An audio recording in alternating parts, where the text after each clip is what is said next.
Bonsoir et bienvenue dans votre journal du vendredi 20 mai 2016. Découvrons sans plus tarder les titres que nous développerons dans cette édition.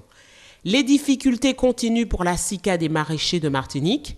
Le lycée Joseph Zobel accueillait une manifestation pour un monde économique humaniste. Le service addictologie de l'hôpital du Saint-Esprit présentait l'exposition de ses patients. Les jeunes du service civique ont été mis à l'honneur ce matin.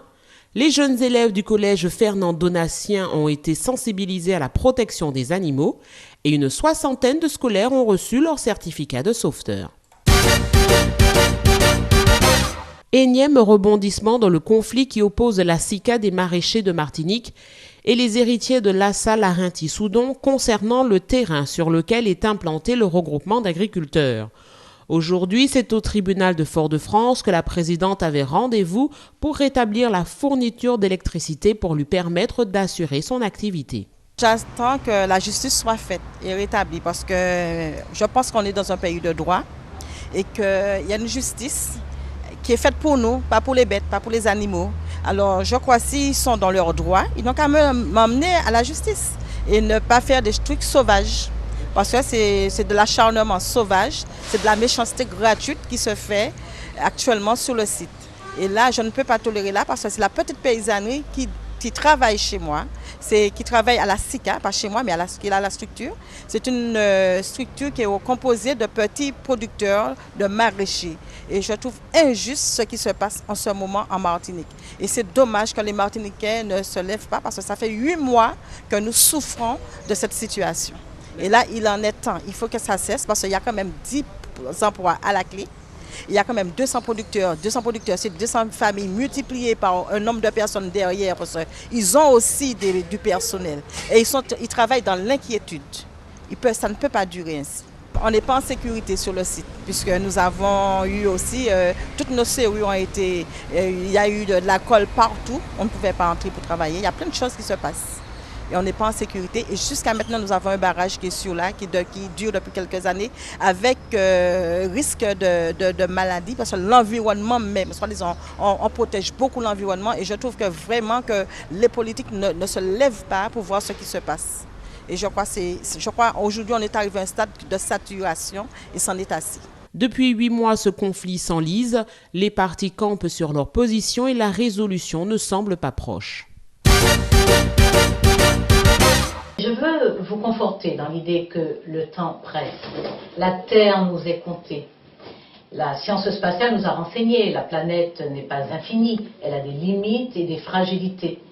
Les satellites d'observation de la Terre nous montrent non seulement la rapidité et l'intensité avec lesquelles nos activités, nos comportements la dégradent, mais les images nous montrent une salutaire évidence.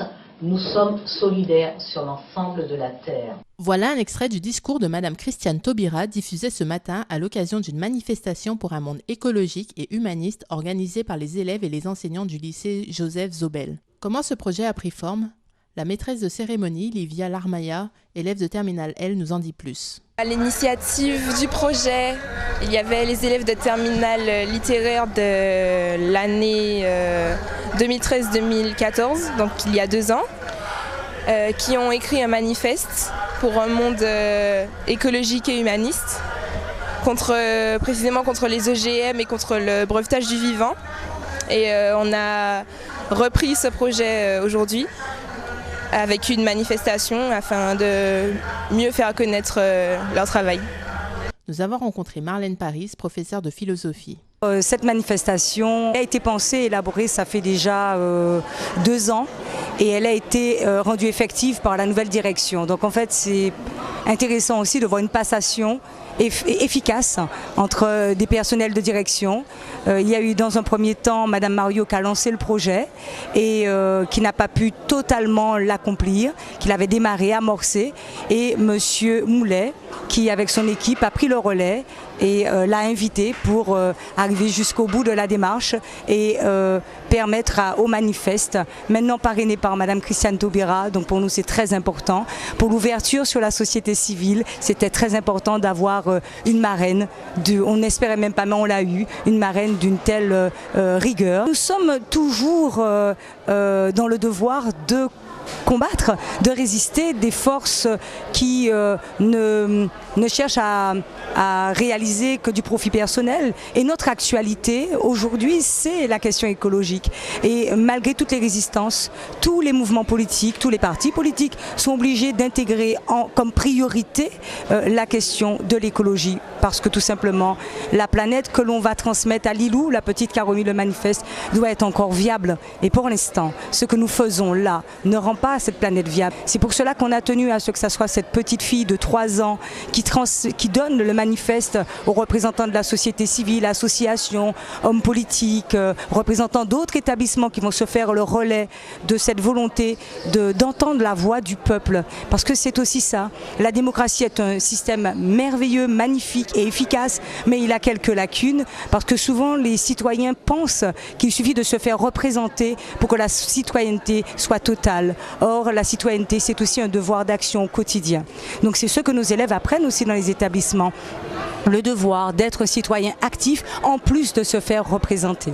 Nous savons donc d'expérience que nous ne pouvons nous reposer exclusivement sur les pouvoirs publics et sur la communauté internationale. Paradoxalement, nous savons que nous ne pouvons nous en remettre exclusivement à ceux qui détiennent le pouvoir. Il ne s'agit pas de fatalité, mais d'un modèle économique prédateur qui, en plus, produit des inégalités et des injustices. Voilà pourquoi votre engagement est essentiel. Il répond à cette injonction d'Édouard Glissant. Agis dans ton lieu, le monde s'y tient. Pense avec le monde, il ressort de ton lieu. L'art comme soutien dans le processus de guérison des addictions. Au Centre de soins et d'accompagnement et de prévention en addictologie de l'hôpital du Saint-Esprit, la production et la création artistique font partie intégrante du traitement.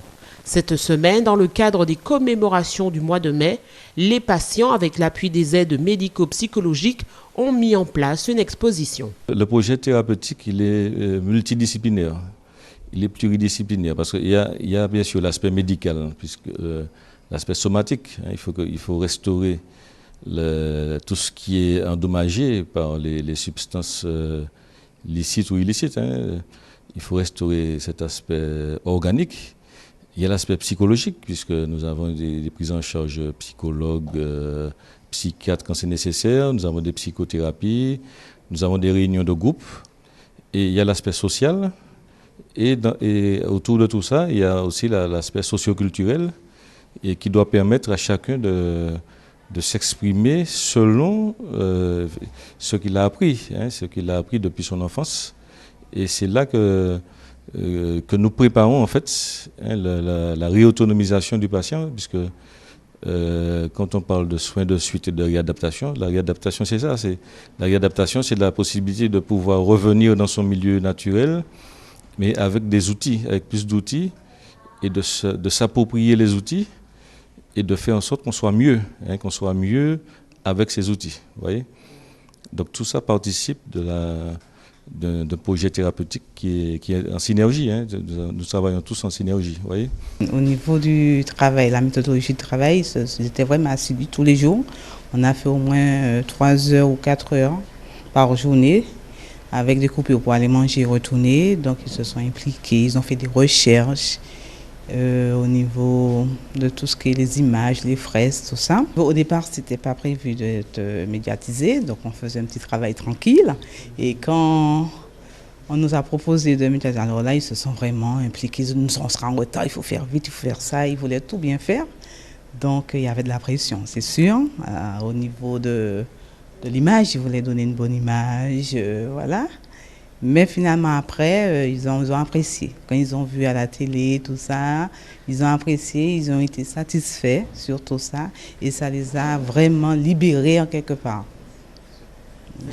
Ça les a valorisés beaucoup aussi. L'exposition est toujours visible à l'hôpital du Saint-Esprit. L'attention du public à ces actions permet d'en améliorer l'impact pour des patients en reconstruction.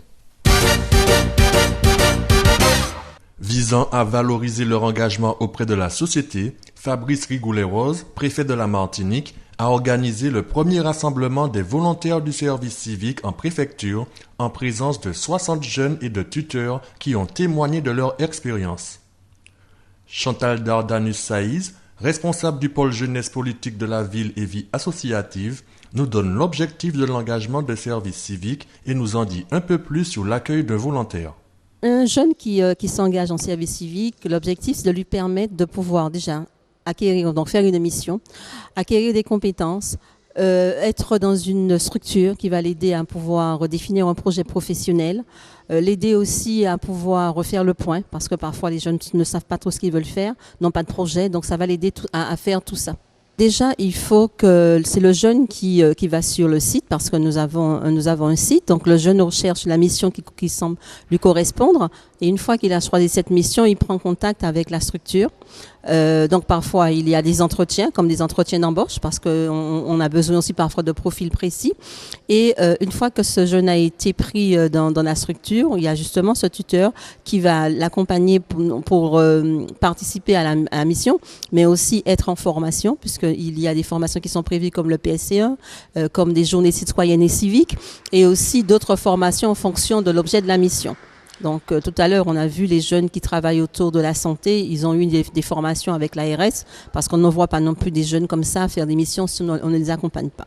Le service civique ne permet pas seulement de pousser les jeunes à s'engager et à trouver leur projet de vie, mais il offre également la possibilité de lancer de nouveaux projets, de donner plus d'ampleur et un nouveau souffle tant aux actions menées qu'aux tuteurs qui guideront les volontaires. Mais quel est exactement le rôle d'un tuteur ? Le tuteur, c'est la pièce maîtresse du dispositif, parce que c'est lui qui va accompagner le jeune, qui va veiller à ce que la mission soit conforme au texte réglementaire, puisque le service civique est régi par des textes. Le tuteur, c'est celui qui va aider le jeune à construire son projet, qui va pas à pas l'accompagner dans la structure, mais aussi à définir un projet dans la vie. Donc c'est vraiment un élément, la clé de la réussite de l'engagement, parce que si le tuteur n'est pas lui-même engagé auprès du jeune, le jeune ne pourra pas s'engager pleinement. Les jeunes accueillis ont terminé leur engagement au cours de l'année passée. À leur côté, les structures d'accueil et les tuteurs ont également été mis à l'honneur.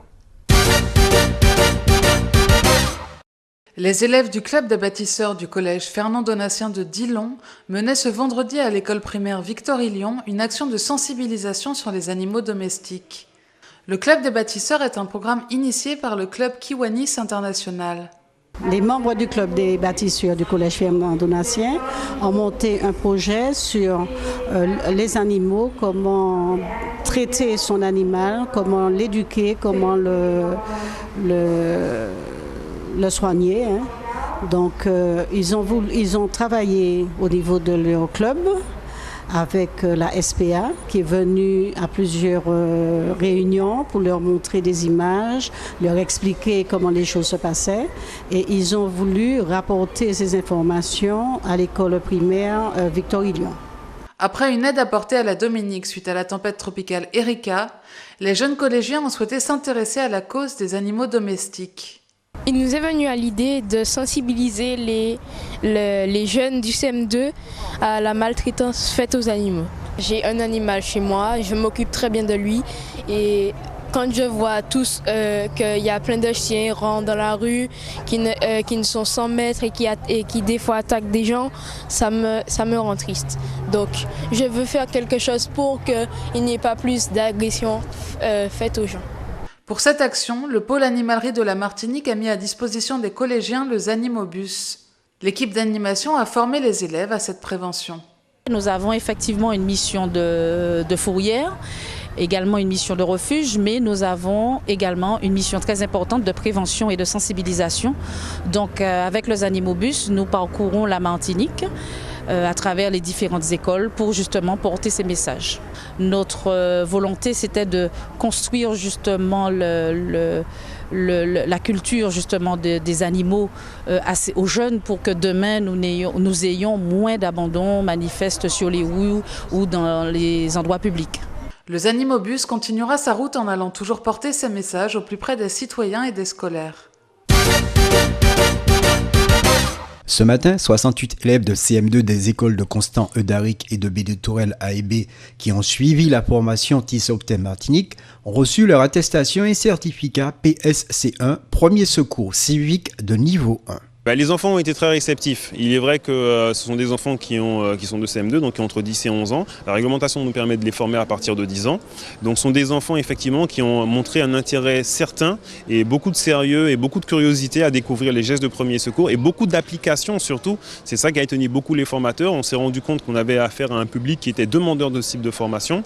À terme, il est vrai que l'opération Tissot-Opten ne constitue que le premier palier. On souhaiterait développer l'action au niveau du secondaire de manière à pouvoir intégrer ces enfants sur des actions de référents secouristes, entre guillemets bien sûr, ou acteurs de leur PPMS. PPMS en particulier de mise en sécurité dans les établissements de secondaire, dans tous les établissements scolaires, c'est obligatoire. D'accord ?